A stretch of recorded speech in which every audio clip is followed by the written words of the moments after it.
This is going to be a good one. Um,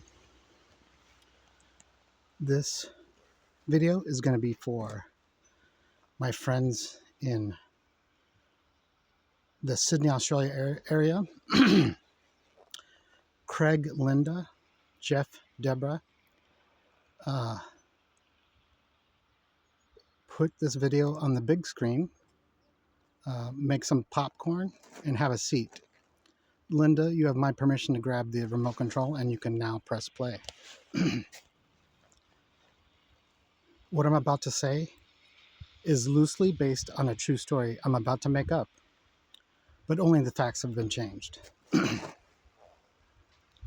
The title of the story is One of the Times I Got in a Fight with a Naked Man, hashtag the Fat Bastard Incident.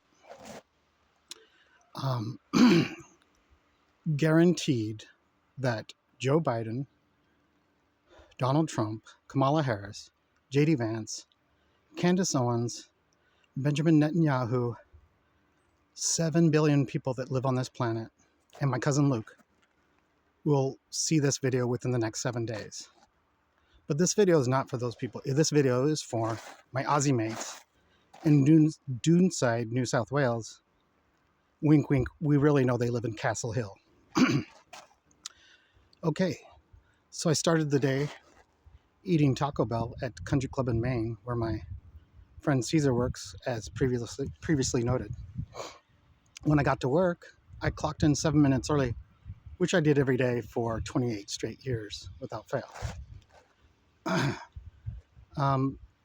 I volunteered to do the welfare check, which I always do, and everyone knows, including the sergeant, the lieutenant, and the chief, because I don't want to get charged with first-degree premeditated murder again, because an inmate on Easter Sunday hid fentanyl, heroin, meth, cocaine, marijuana, and baby aspirin in his prison wallet prior to ODing when I was 6 minutes on duty. And I don't want to have to get a phone call from Internal Affairs and say, hey, can you tell Palmer to turn in his gun badge and take the elevator up to the second floor and then ring the doorbell to the locked door? And because we got some popcorn up here for him. Okay, so when I ring the doorbell, the sergeant and the detective that are very good at their job, they say, how was your day? And I say, good. And then when I sit down, they put a piece of paper in front of me signed by the Attorney General of Maricopa County, and it says first-degree murder warrant, and then it has my name on it. So to prevent that from ever happening again a second, third, or fourth, or fifth time, I always volunteer to do the welfare check. So what happened on Easter Sunday, also known as famously Keister Sunday, doesn't repeat. So I clock in early, and the people that are on duty are the field training officer, his rookie, a female officer, a guy that should have clocked out because it was the end of his shift, but he wasn't. I mean, he's kicking himself now, but really, I think he was still on duty. He just hadn't clocked out yet, and so he was still there. The sergeant, one of my carpool partners in the police academy, and fat bastard. So while I'm at the end of the welfare check in ISO 3, there's a flood of water coming out of the cell. And this isn't the clean water that your mom gives you out of the tap or the hose. This is prison toilet water, which has blood, sweat, and tears, five other ingredients that are a mystery. And it looks clean. It looks super clean, but sometimes you can't see the germ, like the 5 germs or the 25 other STDs that might be present, may or may not be present in the water. And in Australia, they call them centimeters, but in America, we say 6 inches of this clean crystal water that's not dirty. So, and the reason why it's toilet water is there because fat bastard took off all his clothes, put it in the toilet, and has been flushing it for the past 72 hours. Or 5 minutes, I can't, whichever's longer. So I'm doing the welfare check, and I call. I say, hey, Sarge, the guy's flooding the toilet. He's like, oh, I'm on hold with Phoenix Police Department because I got to confirm a petty misdemeanor warrant for a suspect who was jaywalking without a fishing license. So I'm busy on it. And the Phoenix records clerk is eating a tub of mayonnaise with a spork. So he was busy, and I understand. And I love the guy. He's my brother forever, and I still love him. And I'm sorry about the permanently fractured hand you received in surgery because of this incident that's about to come forth among the children of men. So I noticed what appeared to be ligature marks on his neck, and while he's splashing and like he's at the water park or the splash pad at Golfland in Mesa, and naked, he's chanting, "There is no God, no, no, no, there is no God, no." And then he sees my name tag, and he says, "My name is Edward Palmer. My name is Edward Palmer." Like the movie Fight Club, where the guy says, "My name is Robert Paulson. My name is Robert Paulson." Anyway, so he has his knees up on the bench. He's facing his walls. He's ignoring all of us, but he has his hands on the wall and his knees as if we told him to, but we didn't. So I thought, hey guys, pop the door. I think now's the time for me to grab those clothes so he doesn't unalive himself, and we can call it a day, and then just shut the door and everything will be okay. That's plan A. Plan B was next. So they pop the door. I run and I grab all the clothes, splashing through this clean water and getting some of it on my shoes and the bottom of my pants. He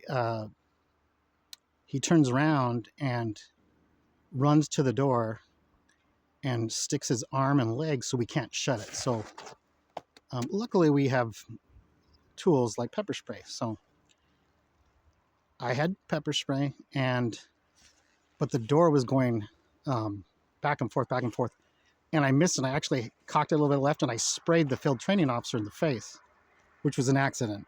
I apologize. The good news is later he became my sergeant, and so at briefing every day I said, "Remember that time I accidentally sprayed you in the face with pepper spray? Wink, wink, tee hee hee." And that's the inside joke. I love that guy. He's actually a good friend and a nice guy, a good supervisor. So Sarge comes over, and while we're all trying to fight and push him into the cell and just shut and lock the door, he says, "I'm going to tase him.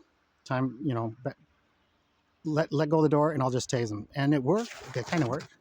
So he gets tased, and his huge, imagine fat bastard naked in the movie Austin Powers, splashing down in 6 inches of clean water, and you think that you have the advantage. So you're like, "Let's go. Let's just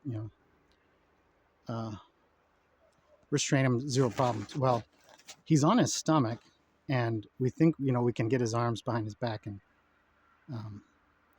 but three officers were on his back while we're trying to gently, with kid gloves, bring his wrists behind him so we can, handcuff him restrain him and take him to the hospital or whatever. Because policy is you have to get a medical clearance anytime anyone gets tased for CYA purposes. So the paramedics were called. There was 4 firefighters witnessing this. And there's 5 officers. The patrol's there, and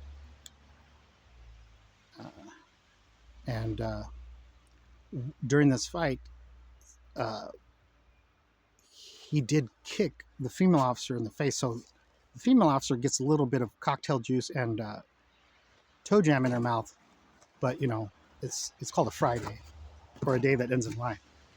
and I'm sorry, but at this moment, after pepper spray, taser, 5 officers, and no success, I screamed to the firefighters, "Call 911! We're losing the fight."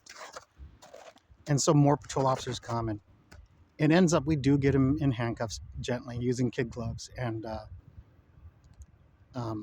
but the or maybe we didn't. I think so. Anyway, good things happen, and they use one of those canvas carts that hold like a beluga whale or a dolphin to get him in and out from one fishbowl to the other fishbowl, and that's how he was able to get transported to the hospital for medical clearance. What I didn't know is that while I was eating Taco Bell, this guy was driving a little truck. He was fully clothed, but he was driving a little truck in the Riverview shopping center near the Home Depot and the Walmart. And while he's curb hopping, I don't even think he was intentionally curb hopping, but while he's curb hopping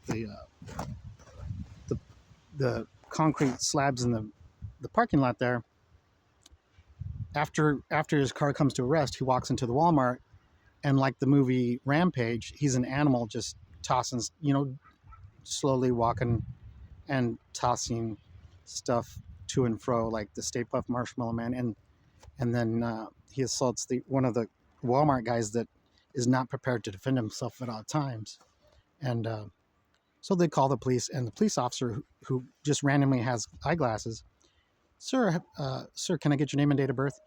He palm faces his glasses, breaks them, and then the fight's on, and then they gently convince him to get in the back of the police car and then transport, and then the fight with him happens. And this fight becomes so famous that it is now a training video for all rookies that may or may not want to work there for the next 35 years, because that's how much you have to do to get your 85 points to get your retirement now, because it changed. It's not a pension, it's a 401k instead, so it's not lifetime direct deposit into your account. So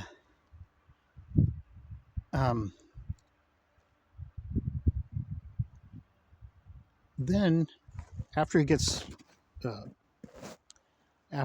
a medical clearance, like 10 hours later, and I volunteer to transport him to the Maricopa County intake jail, and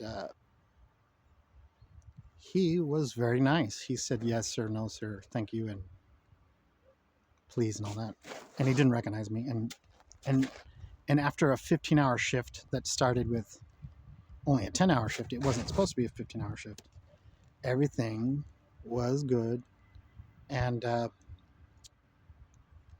I apologized to my cousin Bradley, but this guy actually looked like the spit image of my cousin Bradley on my mom's side. Sorry, Brad, I love you, Bradley, but you look like this dude. And in the end, the prosecutor, in their infinite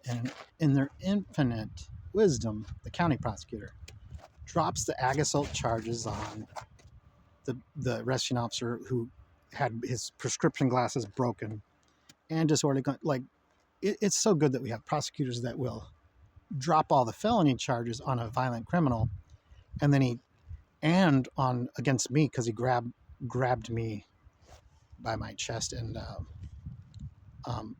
but they didn't drop that felony charge. They just lowered it to a misdemeanor, so he can still vote for a presidential candidate.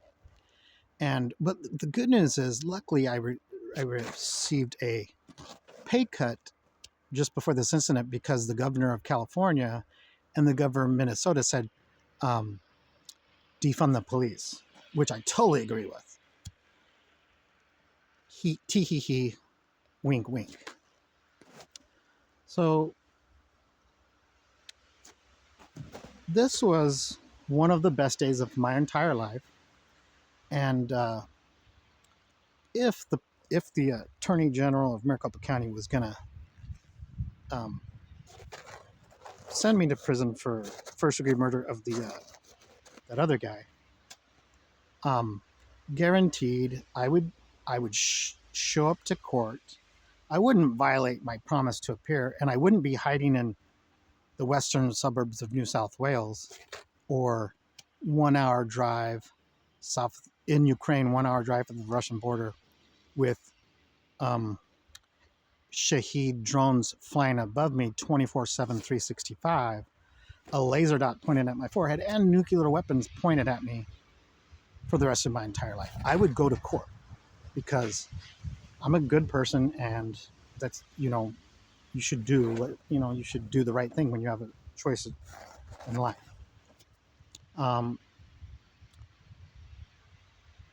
To my friends in Australia, I hope you enjoyed this story.